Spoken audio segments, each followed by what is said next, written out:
पुन्हा एकदा विचार केलेला आहे की देवा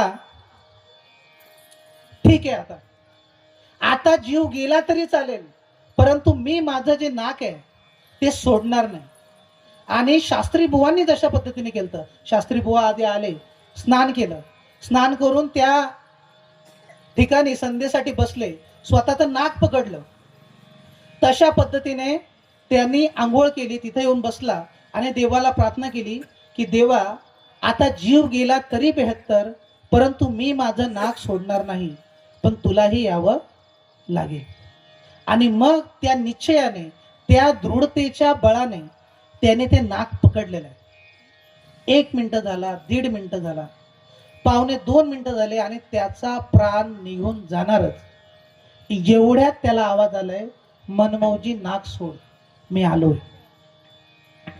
मनमौजीने नाक सोडलंच नाही, परंतु डोळे उघडलेत आणि बघितलंय तू आलाय तर दिसत कसा नाही.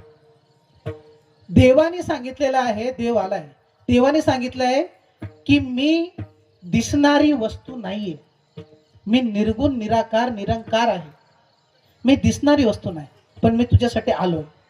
देव तो म्हणाला की असं नाही देवा, त्या शास्त्री बुवांना तू दिसतोस तसा मला पण दिसला पाहिजे, नाही तर मी नाक सोडणार नाही. मग तो निर्गुण निराकार देव त्याच्या समोर साकार रूपामध्ये प्रकटलाय. आणि कसा प्रकटलाय?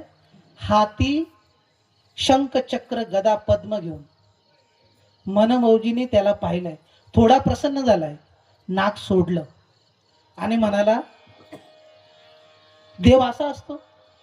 तो म्हणाला हो, देव असाच असतो. म्हणला तू नक्की देव आहेस? तो म्हणाला हो, मीच देव आहे. त्याने म्हणला कशावरून? देव म्हणाला मी काय बाबा आय कार्ड घेऊन फिरत नाही, परंतु मीच देव आहे. तो बोलतो पण मी कसं मान्य करू की तूच देव म्हणून, मी कधी देव पाहिला नाही. बोलतो आमच्या शास्त्री बुवांनी मात्र देव पाहिलाय. तू काय कर, इथे बस, मी शास्त्री बुवांना गावामधून घेऊन येतो, तोपर्यंत तू इथे स्थानापन्न हो. देव म्हणाला मी असा बसायला मोकळा नाहीये.